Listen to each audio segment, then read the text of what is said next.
Welcome back. Today we're going to begin a discussion of Article 3 of the Constitution, the Judiciary Article. The discussion that we're going to have in this session and the next one corresponds to Chapter 6 of the book, America's Constitution, a biography. The chapter is called Judges and Juries, and it opens with a picture of the famous John Marshall, the great John Marshall, perhaps the greatest Chief Justice in the history of the United States. And in the next session, I'll tell you a little bit about this picture and how it sums up many of the themes of this segment, this chapter, Judges and Juries, many of the themes of Article 3. But before we get to that, you may be wondering why there's only one chapter on the judiciary. Remember that after our chapter on the preamble, the first couple of lectures of this part of the course, we had actually 2 chapters on Article 1, the legislature. So 4 lectures on that. We had 2 chapters, again, 4 lectures on Article 2, the presidency, but we've only got 1 chapter on the judges. And in fact, actually, they have to share that chapter with the juries, as indeed in Article 3, judges share pride of place with juries. So what's up with that? Why less attention to the judiciary in this walk through the written Constitution? And the answer is because there's less attention in the written Constitution itself to judges. It's Article 3 out of 3. And in fact, there's less text in Article 3. It's the shortest article of the 3 big ones. The legislature gets the most attention. It's first and longest. The executive is second and second longest. And as I said, the judiciary is third out of 3. And the federal judges who feature prominently in Article 3 actually have to share the stage with juries, who can be seen, as we're going to talk about a little bit more, as the lower house in a sense of a bicameral judiciary. So just as there's a bicameral legislature with an upper house, a Senate, and a lower house, the House of Representatives, are kind of a bicameral judiciary. With the upper house of judges selected in more refined ways, a small group of rather elite folk, and the lower house, a more populist house, corresponding perhaps to the House of Representatives, the lower house of the framers' judiciary, at least, of the original Constitution's judiciary, involves juries. So one question really to begin with is, why did the Constitution, why did the framers treat the judiciary least and last? Why did they make them third out of 3? And I think the answer begins with the American Revolution. You can't understand our Constitution without understanding our history. Our history as a people is, to a very considerable extent, the history of our wars, and the Constitution is a reflection of our wars. The original Constitution is a reflection of the American Revolution. As we're going to see, after the Civil War, the Constitution is going to be transformed with 3 important amendments, the 13th, 14th, and 15th Amendments. And in the 20th century, actually, wars, both World War I and World War II and the Cold War, will be reflected in the written text. So here's the key fact you need to understand about Articles 1 and 2 and how they were affected by the American Revolution, and then we'll come to Article 3. Article 1, big idea. This is going to be, Congress is going to have the power to tax and regulate, and precisely because of that, this new Congress under Article 1 is going to have to be much more representative than the old Congress under the Articles of Confederation. The old Congress couldn't tax individuals, couldn't pass laws as such, directly regulating individuals, and so it didn't need to be picked by individuals. But since the new Congress is going to be able to tax individuals, is going to be able to regulate individuals, it has to be representative of individuals. Why? Because that's what the American Revolution was all about. No taxation without representation. Parliament had the pretension to purport to try to tax and regulate Americans, even though Americans didn't vote for Parliament. That was illegitimate. That was one of the basic rallying cries of the American Revolution. These guys whom we're not voting for shouldn't get to directly regulate our internal affairs and shouldn't get to tax us. That's the American position as of 1776. So that's what the Revolution is all about, and you see the reflection of that in Article 1. Now, the Declaration of Independence is also declaring independence from the king. George III was viewed by Americans as a tyrant, a despot, and Article 2 is a reflection of how we don't want our president to be like England's king. We don't want our George Washington, to look like England's George III. And so we try to structure a presidency that has some of the virtues of the English monarchy: stability at its best, the English monarchy at its best, stability in foreign affairs, a strong military leadership and commitment to national security, but with all sorts of democratic safeguards of election and impeachment and checks and balances and the like. So Article 1 reflects the American Revolution. Congress has to be representative. Article 2 reflects the American Revolution. We want a president who's very strong, like a king, but isn't going to be tyrannical, like a king, isn't going to be possibly an idiot or stupid, like a king can be, because in England you're just born to the position, and maybe you're just really not, frankly, equipped to govern, but there you have it. You're a king nonetheless. And America's Constitution in Articles 1 and 2 are a reflection of the American Revolution. So, too, with Article 3. Here's the payoff point. That judges in the colonies generally were not patriot leaders. They were picked by the king in most of the colonies, whereas local legislatures were picked by the citizenry, and governors in many of the states, at least were picked by the citizenry. Not in all the states, but in some of them, they were picked by the citizenry. But judges generally, in most of the states, were picked by the crown. They were loyal to King George. The payoff fact is, at the time of the American Revolution, the chief judges in 10 of the 13 colonies sided with George III and not George Washington. So judges are not the heroes of the American Revolution. Local militias are. Local juries are playing an important role in resisting parliamentary taxation by sort of acquitting tax smugglers and tax cheats and custom smugglers and the like. So juries are the heroes of the American Revolution. Local assemblies that mobilize the colonists are heroes of the American Revolution. Local militias are seen as very important in this process. Lexington and Concord and Bunker Hill. George Washington is a hero of the Revolution. Judges, not so much. Now, by the time of the Philadelphia Convention in 1787, 11 years after the Declaration of Independence, we've had a regime in which now actually the colonies have become self-governing states, and the king isn't picking the judges. In fact, so Americans are picking their own judges, and so you might think that the time is right for a more robust expression of judicial power, and there is more judicial power in Article 3 than you see in many of the state constitutions. In all the state constitutions that emerged after the Revolution, the judiciary is kind of third out of 3. It's the least powerful branch. It's typically picked by the legislature and doesn't have the same kinds of, in many states, the same kinds of independence that Article 3 will give federal judges.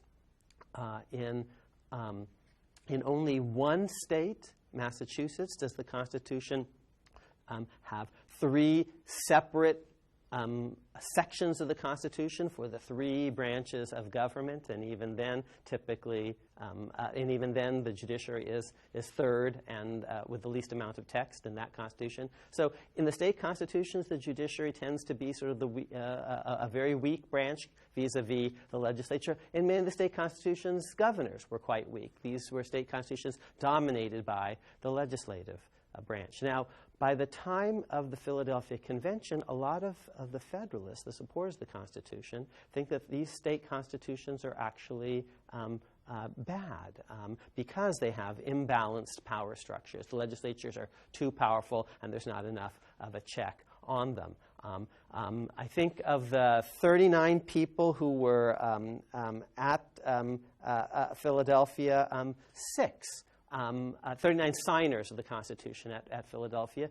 6 actually had been prominent state or continental judges. And many of the great lawyers of America were at the Philadelphia Convention, and some of them might have imagined that they might be judges under the new system that was being created. And in fact, of the first 6 Supreme Court justices, half of them are members of the Philadelphia Convention, 3 of the 6, and actually of the 5 more that Washington gets to appoint over the course of his 2 terms. 2 more are from Philadelphia. So the framers of the Constitution are creating a robust judiciary in part because some of them imagine that they will occupy this position. But still, and we're going to see that there are some special protections that are built into Article 3, but let's just, again, emphasize it's third out of 3. Let's think about a few ways in which it's still third out of 3, not just textually, in order and in the amount of text, but kind of structurally. So first of all, there's a kind of democratic logic, or kind of just conceptual logic, to the order. First, actually, the legislature has to pass laws, and then they have to be implemented. That's Article 1. They have to be implemented by an executive branch. And then, if people don't like that, cases come to court. The executive prosecutes some people. Some people sue. The executive branch sue government, and things come to court. So legislature first passes a law, Article 1. President executes it, Article 2. Court cases arise, Article 3. And that's just kind of a natural order. In 1788, once the Constitution has been ratified, the new government that springs to life is going to materialize in a certain order. First, the Congress has to meet, Article 1. They have to meet first to count the electoral votes. And so only after the electoral votes are counted does the president kind of come on the scene, Article 2, chronologically. And only after both Congress and the president are in place actually, will they be able to pass laws creating actually the judiciary structure? Because Article 3, as we're going to see, does not specify how many judges are going to be on the Supreme Court, how many lower federal courts you're going to have. It gives those decisions to Congress. It specifies there will be one Supreme Court, and such inferior courts as Congress may from time to time ordain and establish, but Congress is going to basically shape the structure of the judiciary to an important extent, and so the judiciary chronologically at the founding materializes third. First the Congress comes on the scene, then they count the electoral votes, and then Washington is summoned, he appears, and then once he's there to sign or veto laws, you can have bills emerge structuring the judiciary. The most important early statute is called the Judiciary Act of 1789. It's passed in September of 1789, and it basically sets up the early judiciary and puts it into operation. And this reminds us of a kind of a larger democratic pyramid that you see in the Constitution. The preamble begins, it's the most democratic, it's the base of this sort of great pyramid with exceptional participation by ordinary citizens, we the people, property qualifications lowered or eliminated in 8 of the 13 states. So the Constitution begins with a very broad popular mandate in the preamble. Article 1, very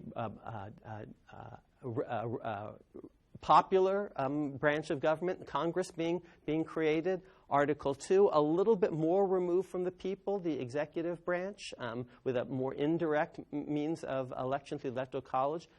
Article 3 is the apex of the pyramid, but it's the least democratic, it's furthest removed from the people, and the basic structure of the Constitution is more democratic branches should select less democratic, not vice versa.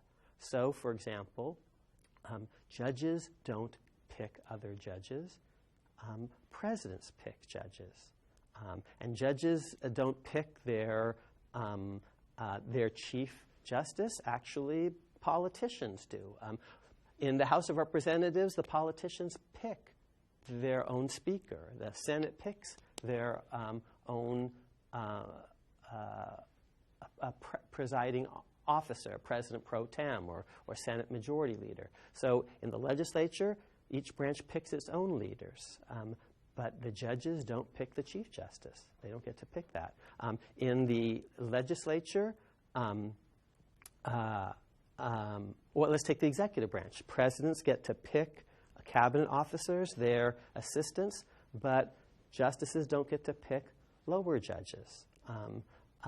Each house gets to decide kind of how it's going to operate with rules of its own procedure. But actually, Congress by law can specify many of the procedures of the judiciary, what the rules of evidence are going to be, what the rules of civil and criminal procedure are going to be. Congress even has power to decide how many justices there are going to be, how many lower courts there are going to be. Presidents can fire cabinet officers at will, as we talked about before. Justices can't fire lower court judges at will. So the judiciary has sort of less regulatory power. It to some extent, is under the control of the other more politically accountable branches. So there's this grand democratic pyramid. Preamble first, it's the broadest base. Article 1 second is the next broadest populist base. Article 2 a little bit less broad, and the judiciary on top. And more politically accountable bodies are picking less politically accountable bodies, not vice versa. That's why many of us, that's a structural reason why many of us actually had some real questions about Bush versus Gore, the Supreme Court case, because under the Constitution, presidents are supposed to be picking judges, not judges picking presidents. So you see the thirdness, how the judiciary is the least dangerous branch. That's a phrase from Alexander Hamilton's Federalist Number 78, one of a series of newspaper op-eds that the Federalists write in support of the Constitution. You see how the judiciary is in some ways the least dangerous branch. Now, Federalist 78 says that judges are going to have the power to refuse to enforce laws that they deem unconstitutional. We call that judicial review, and I think that is absolutely bedrock in our system. Federalist 78 defends that idea. The anti-federalists understood this. Some of them were critical of it, but they understood that judicial review was going to be part of the system. Several state courts had already begun to hold unconstitutional state statutes as violations of state constitutions. So the idea of judicial review was kind of in the air. There was some uncertainty about exactly when and how state judges should do this, how often they had done it. But I think the framers of the Constitution did expect that federal judges would decline to enforce laws that the federal judges thought were unconstitutional, even if the House and the Senate and the President thought that these were perfectly valid laws. Now, remember, that's not a unique power of the judiciary. People in the House of Representatives can vote against the law, and should, that they think is unconstitutional, even if they know the Supreme Court would uphold it.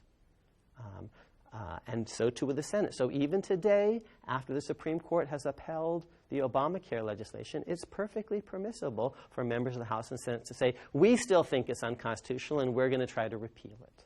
We're not going to fund it. That's a constitutionally permissible thing for them to do.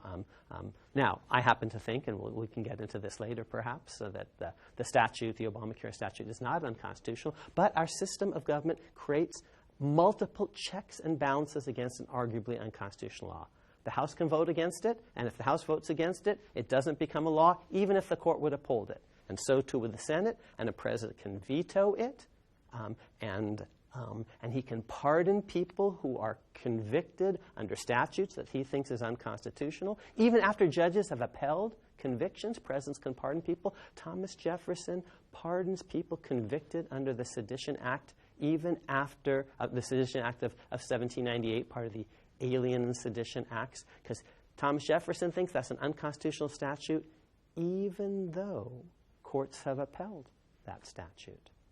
So just as the House can basically sometimes be the last word and just say no and make that no stick if the no is we think is unconstitutional, and the Senate and the President, so too with the judiciary. The judiciary has this power to refuse to enforce any law that it deems unconstitutional, to bolster that power, the judiciary is given life tenure, independence from the legislature. Once selected, it's a political selection process. Presidents pick judges, and they can pick them by paying attention to the judge's philosophy. And from the beginning, presidents have attended to likely judicial philosophy of appointees. Washington early on picked only Federalists for the court. And for most of American history, presidents have tended to pick judges that they think support their general vision. And the Senate, too, can confirm judges that they believe have a proper judicial philosophy. So it's a political selection process with the presidency and the Senate. But once the judges are selected, they have life tenure for good behavior in the language of the Constitution. They can't just be sacked as a cabinet officer can if the president decides he doesn't like their opinions. Their salary is undiminishable. It can't go down. It can go up, and that's because since they sit for life, there may be inflation and there may be a need for salary adjustments, but they have, once selected, some independence. And Federalist 78 tells us that one of the most important reasons that they have judicial independence is there is going to be this power of judicial review. They are, on occasion, going to need to invalidate laws or refuse to enforce laws that they, in their own mind, think are unconstitutional. And Hamilton in 78 says when they believe the laws are contrary to the manifest tenor of the Constitution, are kind of clearly unconstitutional, the judges should simply just say no. Now, there is judicial review, but the question is how robust a vision of judicial review did the framers really imagine? Did they imagine judges striking down all sorts of laws all the time, or just occasionally? Did they imagine judges would strike down laws that were only arguably unconstitutional, or instead strike down laws that were clearly and undeniably unconstitutional? Did they imagine that judges would strike down mainly laws regulating the judiciary itself or all sorts of other statutes? So there is judicial review in the Constitution, but what kind of judicial review? How do juries fit into the whole equation? These are some of the questions we're going to talk about in our next lecture, and we'll come back to this picture of John Marshall, so stay tuned.